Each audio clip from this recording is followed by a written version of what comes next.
Welcome everyone to the LPL Colloquium series. So it's my pleasure to introduce Diego Munoz today, who's visiting us from Northern Arizona. More on that in just a second. So, but Diego's PhD is from Harvard, and did a postdoc at Cornell after that, was a Sierra Fellow at Northwestern University after that, spent some time as faculty there, while also jointly appointed at UAI in Chile. Before making the jump to NAU. So one of my motivations for inviting Diego for our series is just to let everyone know that we have a new planetary focused faculty member here in the state of Arizona. Diego has a number of active collaborations already with faculty at University of Arizona, and so that's great. But if we could build good connections with Diego and NAU, that's always a thing. So when you're thinking about this, don't forget about Diego up the hill with NAU. So with that, let's hear some more about this. Thank you. It's working. Yeah, I had my own slide of advertisements, so I guess I had to skip that now. This is me. I'm there in that building. This is Flagstaff. It actually it snowed yesterday. So this is a faithful representation of what it looks like. So yeah, I'm looking for collaborations, visitors, anybody interested in planetary stuff or theoretical astrophysics in general, please reach out and talk to me. So yeah, this is a kind of a review talk, pretty much taking the content from a review article that I co-wrote last year on the current understanding of the broadly general topic of binary disk interaction. This is a process that you could call ubiquitous. It happens a lot in the universe. It can take us from planets to black holes and anywhere in between. And I'll have more on that. So it's a very simple scenario. This will be almost like a textbook level lecture. We want to understand how accretion disks interact with binaries. So it's an accretion disk. And all we have to do to understand what happens to the binary is just replace the central object with two objects. And that's it. So we want to understand what happens to the disk, how it transports material to the central object, now a binary, and very crucially, how it transports angular momentum onto the binary or extracts angular momentum onto the binary, and see what happens in the long run. So I said this was a ubiquitous process or configuration. It's pertaining stellar binary formation, circumbinary planet formation, many other types of circumbinary dynamics like systems in the Pluto-Charon binary.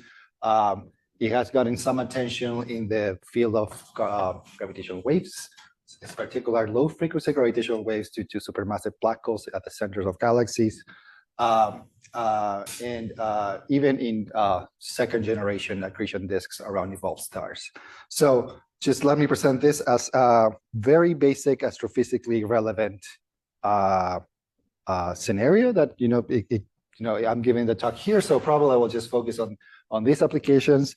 If I were giving the talk across the street, I would probably focus on the other applications, but the talk essentially is the same. Okay, so this is my crash course on accretion disks.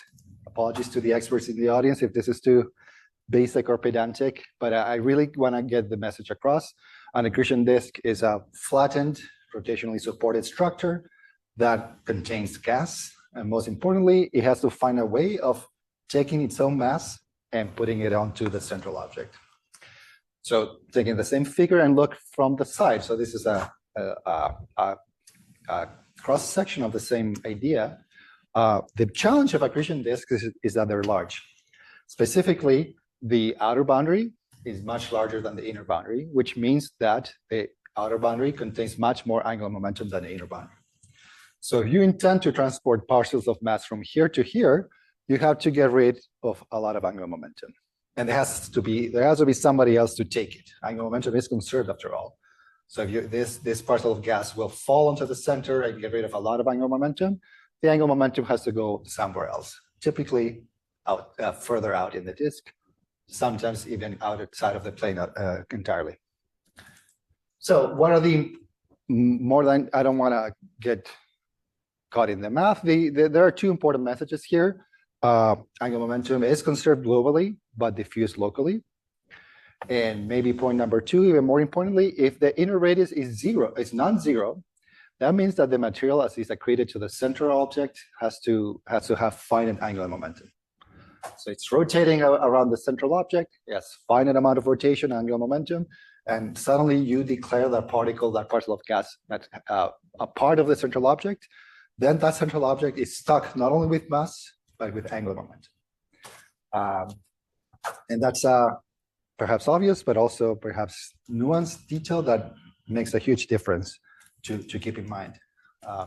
So as I said before, we're just replacing the central object with a binary, and we want to see what happens to the disk and the binary.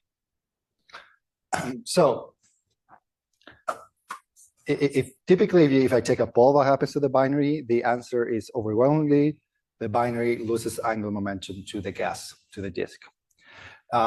So if you go into the details, this is an idea that is inherited from the problem of planet-disk interaction, which is the same as a binary, but instead of having a comparable mass or equal mass object at the center, you have a central object and a planet or a much smaller object orbiting the central object while embedded in the gas.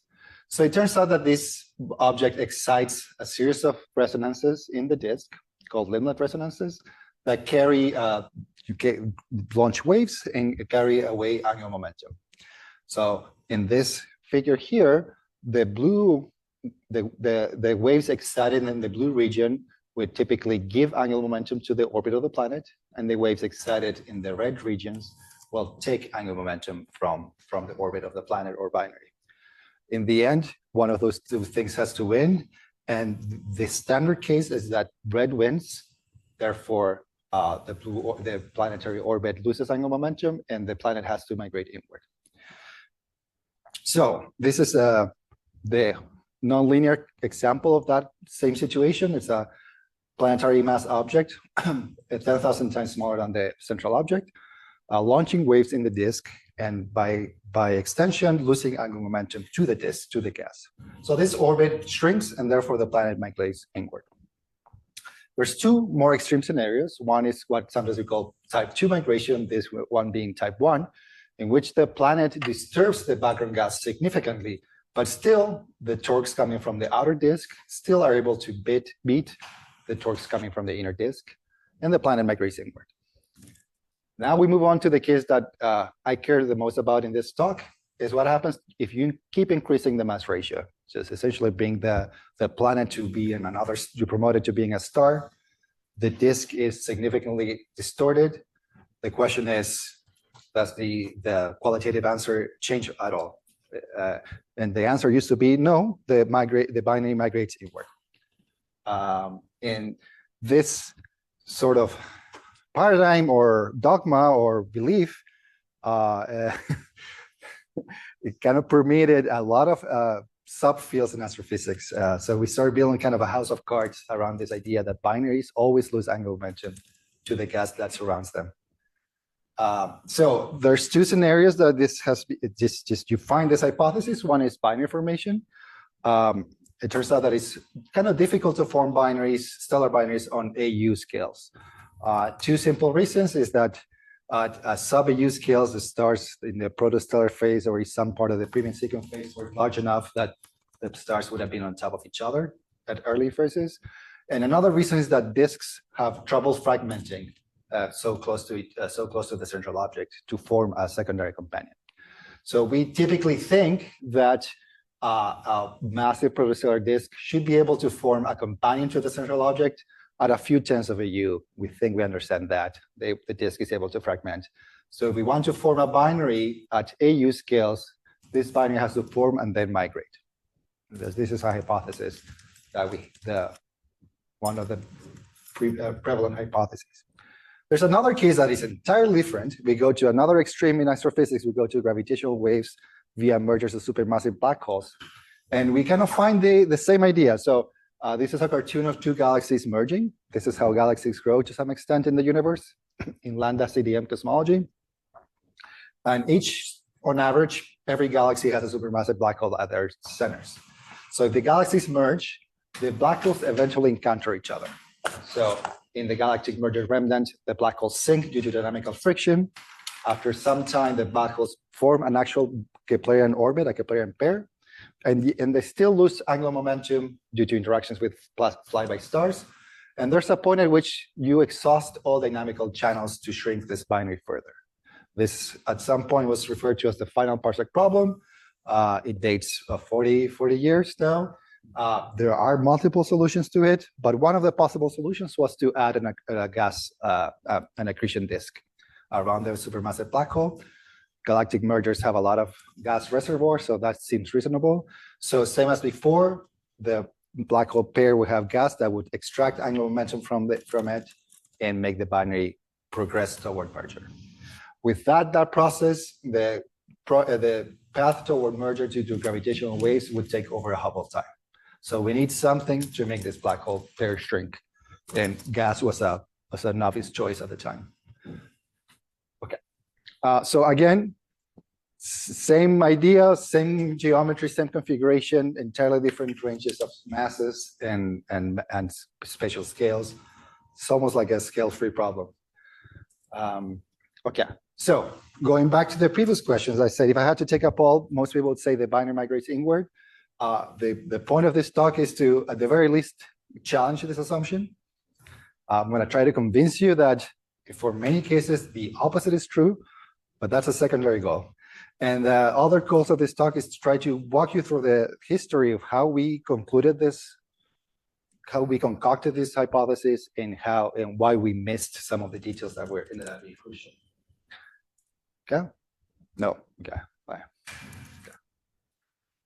So, what am I saying here? Okay, so yeah, so this is a more nuanced version of what I just said. At least for some parameters, binaries will end up migrating outward, creating a kind of a big problem for both these hypotheses, star formation and black hole mergers. So what I'm going to do now is be maybe a little bit provocative and talk about the myths or dogmas about binary disk interaction and how they could be either entirely incorrect or at least nuanced. So there are several, but I listed 3 here. Okay. Myth number 1, the circumbinary cavity partially suppresses accretion. So there's a binary, stars, planets, black holes, whatever you want, surrounded by gas. The tidal interactions between the binaries and the gas carve a cavity around the binary. So with earlier simulations, we led us to conclude that that cavity was empty and that the binary itself suppressed its own accretion. So as soon as it opened that cavity, no material was able to flow through. The second dogma or paradigm is that the secondary accretes most of the mass. So you have 2 unequal mass objects. The secondary will receive most of the mass from the accretion disk, kind of starving to some extent the primary, the more massive object. And the final one that is the most important one, and the one that I want to challenge, is that the disk forces, the torque interactions with the disk, always force the binary to get closer to it, closer and closer and closer, migrating inward. So again, what I will try to do is just walk you through this. Why did we miss this? What else should we need revising? Can we trust these results? Do we have theory? Do we have simulation? Do we have consistency across simulations? So let me say, so part of the reason we made, this is funny. So part of the reason in dogma number 1, the binaries don't accrete. This is essentially a simulation problem. We could not, the binary was so dilute, the cavity was so dilute that we were missing the accretion onto the objects. So it's just simple answer. Simulations were not good enough, and sometimes they're still not good enough to capture this very simple problem. There is like, in reality, the binary has no trouble accreting from the gas disk at all. Actually, on average, it accretes exactly as you're feeding the disk from a large distance. So if you the only thing that the binary does is modulate its own accretion, but it will accrete 100% of the grams of mass that you send toward it. So this is a comparison of a bunch of simulations, some including MHD, some being 3D. Oftentimes, we were limited by resolution near the binary itself, or we were limited by numerical methods, forcing us to carve a computational cavity here where we were not able to carry out the simulation. So it turns out that even with some state-of-the-art codes, these simulations were extremely difficult. And we're not requiring much. It's like simple hydrodynamics, sometimes not even MHD, not even self-gravity, and just a binary at the center. But it's difficult because of time scales and spatial scales. So this process is a multiple timescales problem. So we care about what happens on orbital timescales, the period of the binary. We care about what happens on secular timescales, how the disk deforms and evolves over hundreds of periods of time, hundreds of periods of the binary. And even further, the simplest concept of the hardest to simulate, we care about the viscous timescale, how the disk as a whole is drooping onto the central binary and coupling to the evolution of the binary. So in a sense, the hardest to simulate is this one, although it's the simplest conceptually because simply we have to wait a long time. In a non-unrelated fashion, this is a multiple spatial scales problem. We want to capture the large scale disk, which is largely axisymmetric, so simple. But we also want to capture tiny spiral arms that form in the disk that are responsible for some of the torques. We want to capture these streamers that we actually kind of see in some observations of accreting binaries that can be very narrow, have a huge density contrast with the empty background of the cavity, and we were missing for decades in simulations. We want to capture the formation of single disk or circumstellar disk around each star. And finally, we want to capture spiral arms in each disk that are also responsible for some torques. So again, even in vanilla physics, simple thermodynamics, no radiation, no self-gravity, no magnetic fields, this is a very hard problem to treat computationally in an adequate fashion. So we chose to use a moving mesh approach. So these are Lagrangian layering simulations in which we combine some of the aspects of Lagrangian methods like SPH with the shock capturing features of Eulerian methods. So in this sense, we're solving partial differential equations, the Navier-Stokes equation in each cell, as if it were a normal Cartesian cell, but just a cell that happens to be moving with the domain. And this allows us to allocate resolution wherever the fluid tends to converge. So allowing us to have very good shock capturing properties and also adaptive resolution. Okay. Yeah, I guess this is just some eye candy. The point here is that moving meshes also allow us to have moving boundaries. So you have an open boundary around a black hole or a star that is moving through the computational domain. You can fairly easily create a boundary around this region and have a reflective, open, transmissive boundary, whatever you can code up without much difficulty, without having to change your code. You just have a special collection of cells that happen to represent boundaries. So in this case, this is a two-dimensional spoon stirring up a two-density fluid. This is a three-dimensional spoon doing the same thing, run with the same code. So these are our simulations. Here I'm trying to show the multiple scales involved in the problem. This is for an eccentric binary of E of 0.6. There's some clear periodicity, but there's also some violent quasi-chaotic behavior as the binaries truncate each other's disks, and you create both density regions of very high density and very low density, showing how the cells expand and contract as the matter content changes.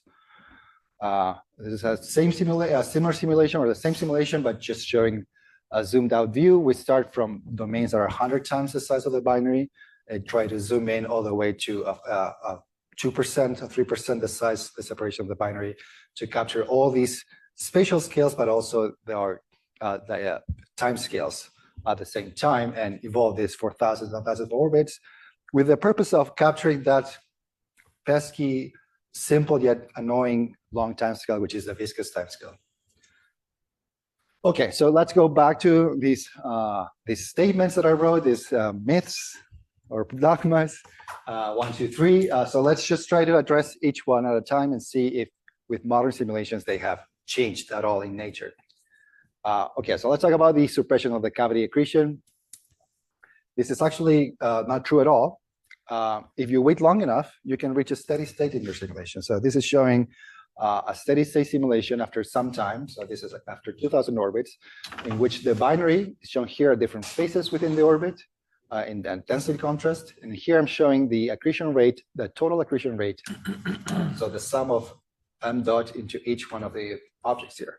And you can clearly see there's a repeating pattern. And the average pattern is roughly 100% of the material being thrown at the binary from a large distance. As a sanity test, you can check if the primary and the secondary accrete the same amount. So in this simulation in particular, M1 and M2 are equal. This is an equal mass binary. So you should expect, unless there's some weird symmetry breaking phenomena happening, that they should roughly do the same thing. The primary and the secondary accrete the same amount. And it is indeed the case. And you can just check this for thousands and hundreds of orbits. The two members of the binary do the same thing, as they should. This is an equal mass binary. So let's check the unequal mass binary with finite eccentricity. This is 0.5. So again, the simulation is a lot wilder, but if you wait long enough to reach steady state again, you get that the binary accretes roughly 100% of what you're giving to it. Now, the interesting thing happens when you divide accretion onto the primary and secondary. So here in blue, I'm showing the accretion rate on the secondary, showing wild variations at each pericenter passage of the binary. These are at least a factor of 20 from maximum to minimum. And then I'm showing the secondary, showing very modest accretion, modulated in the same way, but very modest. And this is, again, an equal mass binary. So this was kind of surprising. However, if you wait long enough, you see a pattern that switches back and forth over timescales of hundreds of orbits. So this is not only showing that the paradigm that the accretion is suppressed is not true, it is showing that the secular timescale, the hundreds or maybe even 1,000 times the orbital period of the binary, is a relevant timescale. Things happen on that timescale. At some point we call this alternating preferential accretion, just to show that you integrate for thousands and thousands of orbital periods, you eventually recover the case that the primary and the secondary accrete the same amount with three significant figures as they should. So for context, let me say that there's an actual spectroscopic binary that's accreting. I thought I had the reference here, is TW3A. That binary is eccentric, it's known to be accreting, and we have velocity-dependent accretion indicators that allow us to identify which member of the binary accretes the most. And for that case, the observations say that actually the primary is accreted the most. So it's either challenging the paradigm that the secondary accretes the most, or being an eccentric binary, we're exactly seeing this, that when the binary is eccentric, and as a consequence, the disk is eccentric, the disk chooses to benefit or prefer an element of the binary in an alternating fashion. So we have some tentative evidence that this is actually happening in the galaxy. So I talked a lot about codes, and I said to some extent this was inevitable 30 years ago, so we were stuck with the codes we were stuck with, and newer codes kind of fixed everything. That is partially true, but not entirely true. So we could have found out about this, that some of these paradigms are not true well prior to these new simulations. So this is a little more technical. So let me take a second to decide what I'm going to say.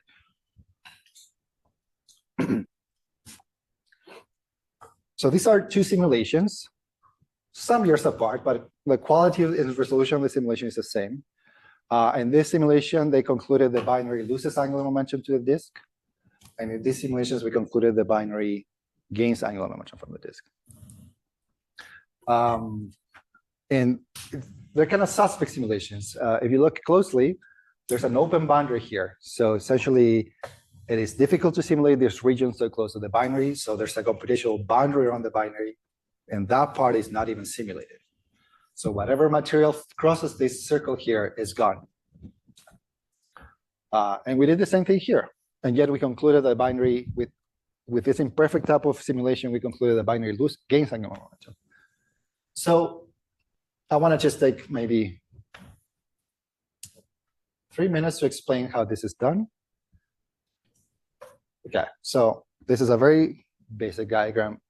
This is what an accretion disk is actually doing. So think of an accretion disk as an operator that transfers material angular momentum from large distances to short distances.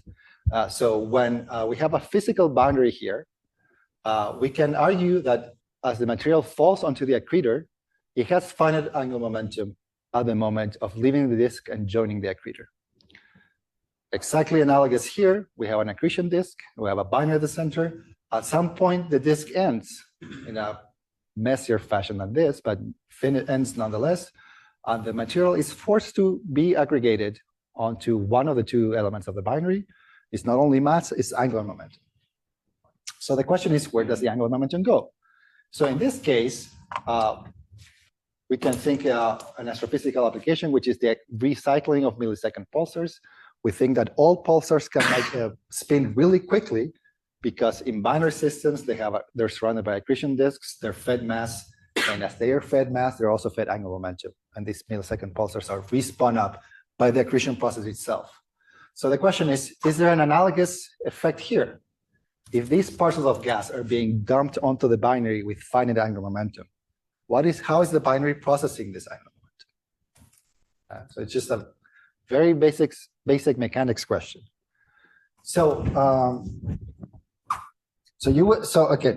I've been told I could attribute this quote. I'm not going to attribute this quote, but I've been smirked at and say, well, disks transport angular momentum outward, so what you're doing has to be wrong. So actually, this statement, which you find in textbooks, is actually wrong or incomplete. What transfers angular momentum outward is not the disk as a whole, is the viscosity in the disk. So the disk is transporting material with finite angular momentum inward. And that means that it's transporting finite angular momentum inward at the same time as it transports viscously angular momentum outward. And the balance between those two is subtle, very subtle. It's a very small amount, but very imbalanced. And they're imbalanced by an amount that is given by the size of the boundary. If this boundary were 0 in size, the outward transport and the inward transport would be exactly in balance. If it is not 0, they're not exactly in balance. And actually, the inward transport wins. So that's standard. If you have a finite boundary, this boundary is transporting a small but finite amount of positive angular momentum onto the central object. So a couple of equations here. They're a little annoying, but I hope they help me get the point across. So just to be a little repetitive, this is an average simplified version of the Navier-Stokes equation. This is exactly what I just said with words.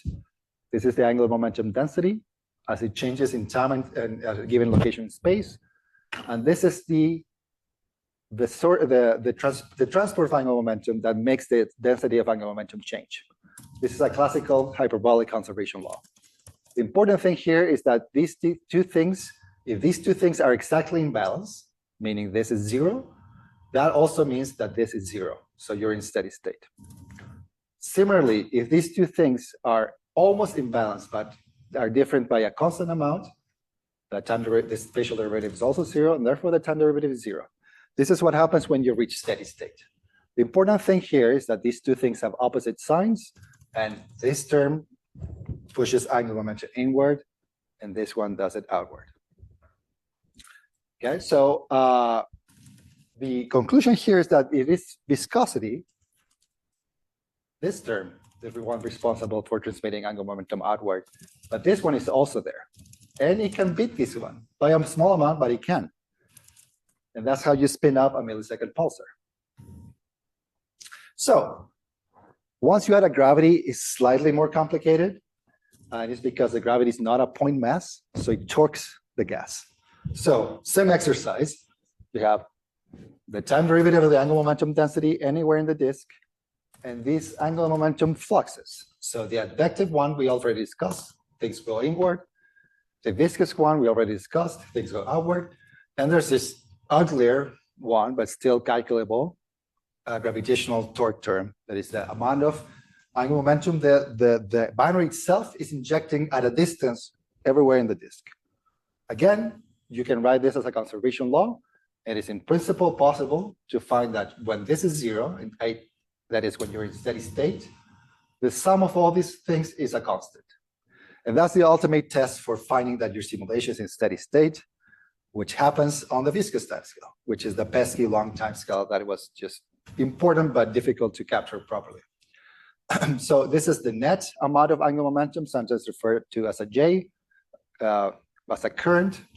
And the point is that you can plot them as a function of space, and they can vary significantly. So this is the advection one in blue, growing outward, the viscous one in green, also growing outward, and the gravitational one that perhaps not surprisingly is relevant close to the binary and just far enough from the binary looks like a point mass, so it goes to 0.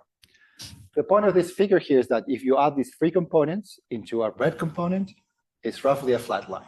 So this simulation is in steady state if you wait long enough. But most importantly, this number is positive. So if you look at the units of this plot, this is telling us that the amount of angular momentum per accreted gram of mass is positive. Therefore, this binary has no other option but to gain angular momentum. So that's it. Pretty much that's the main message of the talk. The binary is forced to gain angular momentum. And the next question is, what happens when the binary gains angular momentum? So if you think of angular momentum, if you have maybe an expression in your head, you can think that the binary can gain angular momentum just by gaining mass. So it is possible for a binary to gain angular momentum and still shrink. So does the semi-major axis actually change? Yeah, so this is just a comparison of our two codes. A code with an open boundary here, we get this result. A code fully simulating the region of the binary, and we get qualitatively the same plot. This number here is what's important. So these are the two figures from the two codes run for a long time. We can compute that the amount of angular momentum in units of accreted mass is this magical number of 0.7. And it's getting a little abstract, but the important thing here, again, to be a little repetitive, is that the binary per gram that it accretes, it gains angular momentum. And it's so positive that the binary has no other option but to increase in size in order to capture or process this angular momentum. So the binary indeed migrates outward. You can compute this same quantity in one other way, which is simply to grab the binary and compute on the fly all the gravitational forces acting on the binary. And you do that, you have to take into account, these two quantities here. You have to take into account some smaller quantities here, which is the binaries are spun up, the stars are spun up to some extent, but that's a small amount. And you get two time series, the amount of material accreted by the binary and the amount of angular momentum accreted by the binary. Again, computed in an entirely different way as before. You divide these two quantities, and again, you get this magical number of 0.7. Again, to be repetitive, this is a positive amount of angular momentum per unit accreted mass that the binary has to process. Just a further line of evidence, when we look at the different regions in the circumbinary disk and see where the torques are positive and negative, we discover that the circumbinary disk itself actually produces a net, small but net negative torque. The region that we call the streamers, the cavity region, also imparts a negative torque, so it's trying to shrink the binary, yet the torque coming from the circumsingle disks is positive. So, as I said, there are two approaches to calculate the net transfer of angular momentum. If you use method 1, you don't need to simulate the inner region, but if you do simulation in method 2, you really have to have high resolution methods to capture all these spiral arms here. Otherwise, you will lose the positive torque that's coming from this region. And this is part of the reason earlier codes could not capture this. So one nuance, as I said before, the binary is stuck with positive angular momentum, and it has to deal with it somehow, process it somehow. And it could choose to remain circular, to remain at the same separation, and just increase its mass as it accretes. That technically would increase the angular momentum. So that approach has a limit. The binary cannot do that indefinitely. And there's an analytic limit you can calculate. And it turns out that in these simulations, this number is so positive, this 0.7 is so positive that the binary has no option but to expand. Sorry, the other way. So these are now that magical number that was 0.7 for the equal mass binary. We're calling the eigenvalue L naught. And we calculated for circular binaries, but for a collection of mass ratios. This is the mass ratio of the binary. So equal mass here, and the extreme to the left would be approaching the Brand-Dwarf regime or even the planetary regime. So these are our measurements, surprisingly constant, 0.7, 0.8 for every mass ratio. And this gray line is the critical value above which the binary is forced to expand. So at least for mass ratios above 0.2, the binary as it accretes material is forced to expand. It will not migrate inward. This is another way of showing the same thing. Like, I don't think it's worth going into too much detail, but it's showing you the expansion rate. These two plots are entirely equivalent from each other. So binaries migrate outward above a mass ratio of 0.2. And below a mass ratio of 0.2, it gets a little murky. And maybe there's a transition there. Maybe you recover that planetary regime migration rates that I showed in one of the first slides. That planets, even massive planets, tend to migrate inward. So maybe there's a transition there that shows you that you go from inward to outward migration. Yeah? So I've addressed this paradigm. I've addressed this paradigm. I've addressed this paradigm. I think we're done. So let me show you some of the things that have happened in the last couple of years. So this was a very controversial result. So the next natural step was to do this for a bunch of parameters. So not only change the mass ratio of the binary, not only change its eccentricity, but also start changing the viscosity of the disk, the temperature of the disk. And maybe there's some trend emerging here. So this is a simulations done by Adam Dempsey at Los Alamos, who was a grad student at the time. He started varying all these parameters: viscous alpha, H, which is the thickness of the disk, and the mass ratio of the companion. Looks messy here, but this on the left is the migration rate, which is analogous to that magical L naught eigenvalue. And he found that, as you put all the simulations all in the same plot, sometimes the net torque is positive and sometimes the net torque is negative. Even for systems that are clearly in the planetary mass regime, mass ratios of 10 to the minus 3. So he found that if you combine these parameters into one, this K prime that comprises Q, alpha, and H, you get something more resembling of a line. So there's a transition here that would indicate that you can go from negative inward migration to outward migration as you increase the planetary mass, provided alpha and H have certain values. So yes, outward migration will be in that region, inward migration will be the other region. I think I'm going to skip this. Just wanted to show that we suspect from Adam's results, we suspect there's a deep relation between the direction of migration and the eccentricity of the disk. So I don't know if I have, yes, so I don't have this, but Adam showed that this transition, as you go from K prime 10 to 30, and the binary start migrating outward, he also found that this is exactly when the accretion disk becomes eccentric. It's a quite abrupt transition, but we go from a circular to an eccentric accretion disk, and that is concomitant with the binary migrating outward. So there might be a deep relationship there, but we haven't deciphered it yet. So in the case, just to show that in the case of circumbinary disks, even for a circular binary, the disk inevitably becomes eccentric. And you can see the disk become precessing over hundreds or even thousands of times the orbital period of the binary. Just precesses over and over. And even if you start circular and the binary is circular, the disk will become inevitably eccentric. And so that seems to modulate a lot of the interactions and accretion rates that we see. So just to show some work by people who are not my authors, some other authors have indeed changed the temperature of the disk. So this is equivalent to 1 over H. It changed the viscosity in the disk, and indeed have found there are regimes in which migration is directed inward and in which migration is directed outward.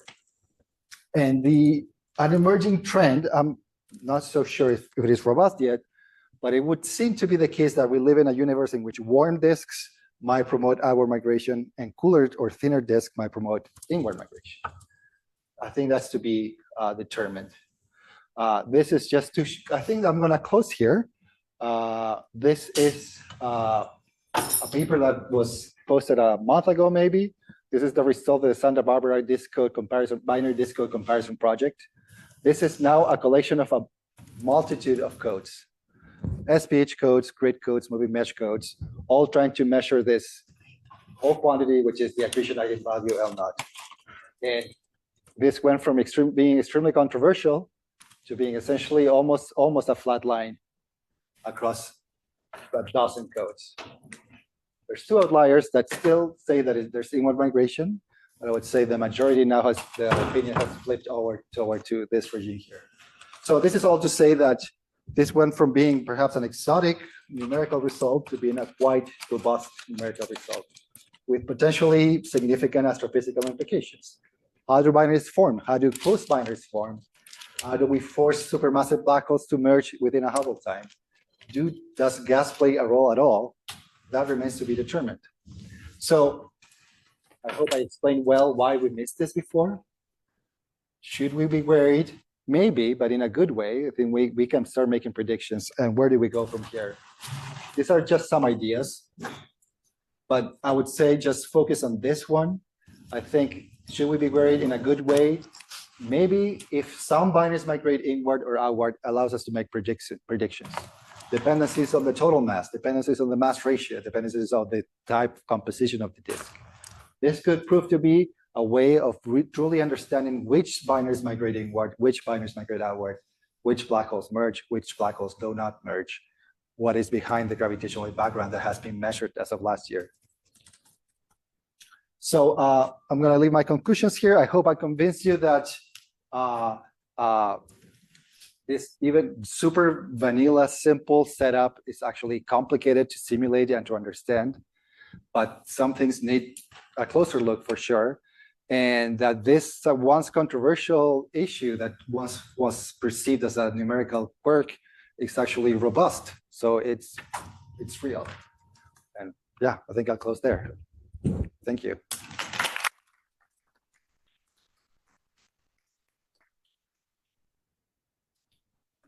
Some questions. I'm gonna take one on. I'm sure Robert from in the room, and then I'll also get the room. Yeah. Tell us a little bit more about the evolution of the binary orbit. So for the eccentric cases, that's a lower angular momentum orbit, if I remember correctly.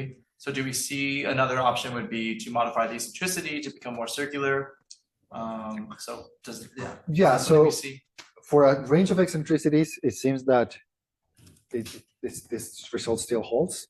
So an eccentric binary will keep expanding, at least for the range of one disks, that this seems to be robust. However, there's some tentative evidence that if you allow the eccentricity of the binary to evolve on the fly, there's some exchange of eccentricity between the binary and the disk. So this is just tentative results. They haven't been corroborated by competing groups, but there's one claim that the binary can migrate alternatingly inward or outward, depending on the eccentricity at a given point in time. Okay, so it's not necessarily the case that your codes are allowing the orbits to modify. So in this case, we are able to modify the orbit, but we choose not to, to make sure we can reach the full steady state. So there's a computational reason for that. Now there's a physical point of view, which is the disk is light and it evolves faster than the binary gets to react to this. Now, there is a scenario in which the disk is, say, massive and evolves slower than the binary, meaning it modifies the binary before the disk itself can reach steady state. In that case, these results would be invalid. So if you're thinking about very massive disks in which the steady state assumption is in question, these things could be, I mean, thinking about it very intuitively, if the disk is massive and you turn on the simulation, the binary is already changed by the time the disk has been able to start feeding the binary. So if that is a situation that is conceivable, some of these approximations would certainly not be adequate. Actually, I just want to make the announcement that if you're joining via Zoom, we've opened up the mic so you can unmute yourself and ask a question if you'd like. You can raise your hand and I'll be able to spot you, or you can drop a question into the chat and I'll be able to spot it. We'll take another one from in the room. Super great to have his hand up. Yeah, thank you very much for a great talk. So I learned a lot about binary disk interactions in this talk. I was wondering, what about some of the connections to observations? Are there connections to disks that we can observe or now or in the near term? Yeah, so there's two ways. One is from the population synthesis point of view. If we have a comprehensive model of migration, which we do not have at the time, we can go ahead and compare how this compares to the population of closed binaries, how these effects compete with other binary processing agents like tidal interactions. Another perhaps more concrete way is, I think, kinematic eccentricities. So we're reaching a point, and you had asked me maybe 6 years ago, I would have said it was not possible, in which gas kinematic observations of disks are, precise enough that can tell us asymmetries in the disk and tell us about the eccentricity of the disk. So understanding the eccentricity of a gaseous disk could help us understand the gravitational properties of the bodies embedded in them, and a little bit about the thermal properties of the disk itself. So I would say I would favor those two. I could start rambling about circumbinary planet migration and other things, but if I had to choose two things, I would choose those two.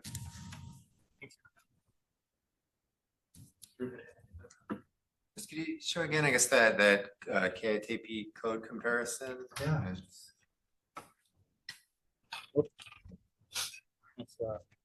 What am I doing? I don't know how to use this. Yeah, I'll come.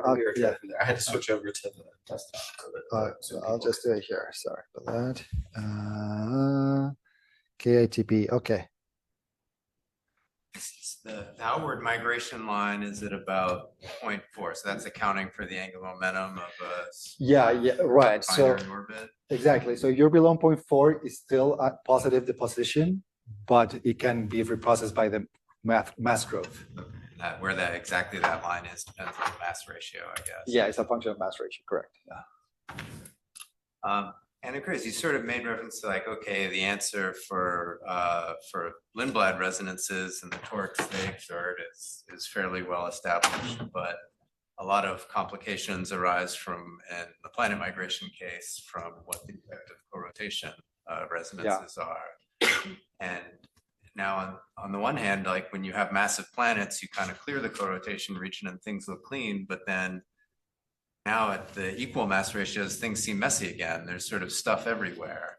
So yeah, so is this sort of the same issue of, oh, you have the co-orbiting material that's causing all the problems? So good question. So since we don't have I did the same thing again. Since we don't have linear theory, it's hard to conclusively say this is co-rotation and this is pure Lindblad. Now, I would argue that the cavity being empty, nearly empty, is tantamount to the gap being empty in the planetary case. You could challenge that because I'm not 100% sure. All I can say quantitatively is that I mean, it's parts of it are empty, but then you've also got those massive streamers. yeah, correct. Yeah, so and indeed those empirically, so I'm looking for one specific plot. It's the dim suit? No, one of in which I dissected the torque to say it's positive here, it's negative here. The once you grab the streamer region and say, okay, let's calculate the torques coming from here empirically, regardless of its nature, whether it's Lindblad or not, they tend to be negative too.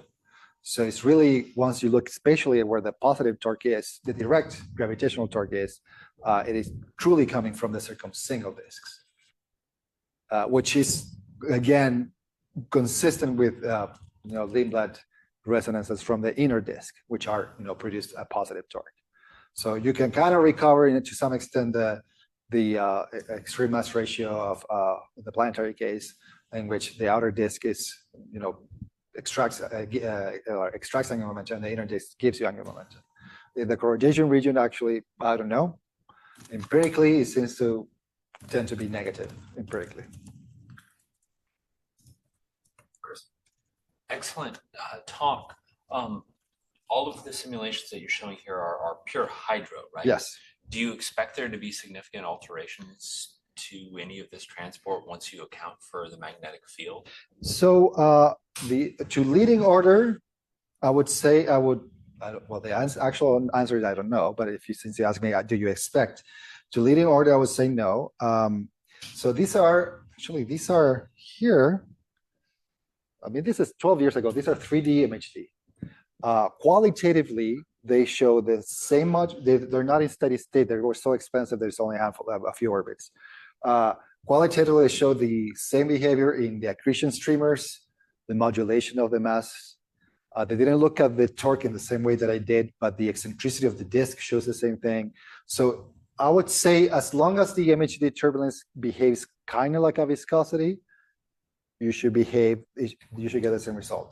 If you have non-ideal MHD and you have winds, that could be something, because this magical ratio J dot to M dot, that will be modified. Some M dot would leave, some J dot would leave, but the ratio could be altered in a way that maybe brings to this below this 0.4 threshold that marks the boundary between outward and inward migration. So non-ideal MHD, perhaps. Pure like ideal MHD, I would say it would be cosmetic, I think.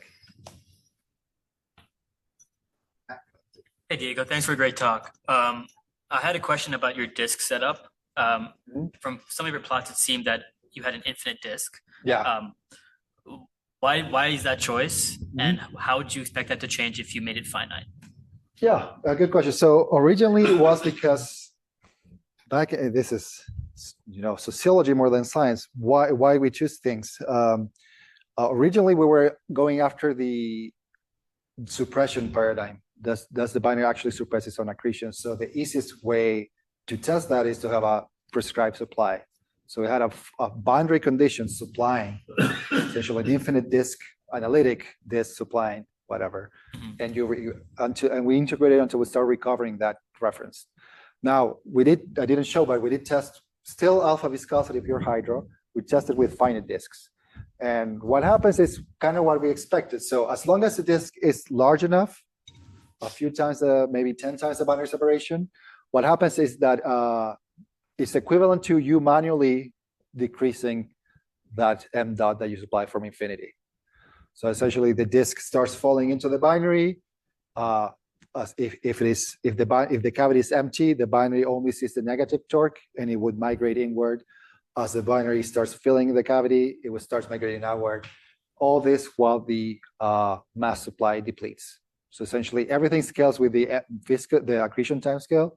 So essentially, the binary would ever so slowly migrate outward until it would asymptotically stop. But yeah, essentially, quantitatively, conceptually, nothing changed. Okay. Thank you. Thank you. You clarified that most of the positive, like torquing angular momentum, comes from the circumstellar disk. Is that Yeah. So and I'm now losing kind of the intuitive track of how. fair enough. Yeah. Let me see if I can use Othoya. As Andrew pointed out, it's not a perfect analogy. Let me go back to the Limblad torques from linear theory for a second. Okay, so for the extreme mass ratio, so planet case, there's an inner disk that would be roughly analogous to the circumsingle disks, this whole blue region, guys, around the primary. And there's a red region that is the circumbinary disk. And the simplest way of looking at this is that essentially the outer disk rotates slower than the planet, kind of like drags it down, extracting angular momentum. And while the inner part of the disk rotates faster than the planet, kind of just pulling it up, giving it angular momentum. That is the clunky way for me, try to visualize this analogously. Now, so it seems that this is retained to some extent in the binary when you crank up the mass ratios to binaries. The blue region would turn into the circumprimary disk and therefore have positive torque. And the red region would turn into the circumbinary disk and therefore have negative torque, which is what we see. The only difference is that there's a Hale sphere disk that is not even captured here. that turns into a secondary disk. In the planetary case, it has a very little torque associated to it, but as you increase the mass ratio, it contributes and it's also positive.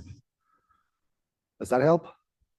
Yes, so I think, I mean, I can very clearly see how the angular momentum would increase by the mass of the primary or the secondary accreting from their circumstellar disk. So that would, that's your m dot, but you're saying that it's more than m dot, the orbit also has to increase, so I'm not. And also you said there's a limit to how much mass or what the rate of mass accretion can be, and is being supplied still by that disk, so. There's a lot of nuance. Yeah. Maybe let me try to attempt another analogy. Okay. Monatomic gas and diatomic gas. A accreting star is like equivalent to a monatomic molecule. You throw gas at it with some angular momentum. There's so many ways it process it. It can increase in mass and it can spin up. The binary is like a diatomic molecule. It can process angular momentum in several ways. So the expression for angular momentum includes the mass, the reduced mass, the semi-major axis, and the eccentricity. So you can throw mass and angular momentum at it, and it can handle it in multiple ways. So you can change its eccentricity. So that's why there's a limit. In principle, you can throw mass at it, and by the mere action of increasing its mass, it's increasing its angular momentum. But there's a limit. It will not handle it anymore, and it will have to put it somewhere, and it decides to put it in the semi-major axis. Does that help? Yeah. Great talk. Thanks so much. Just a small question. If we look at the observational binary fraction as a function of distance, it kind of peaks around 40 AU. So is that a sweet spot in your models as well for when? Excellent question. So you're talking about the log normal. Actually, I don't know. Excellent question. I don't know. It kind of peaks at the region in which we know disks can actually fragment and form binaries directly. So I don't know if it is more reflective of that than of any migration processes. But very intriguing point. I have nothing except for acknowledging that I should look into it. Yeah. Any last questions for Diego? No, let's thank Diego again.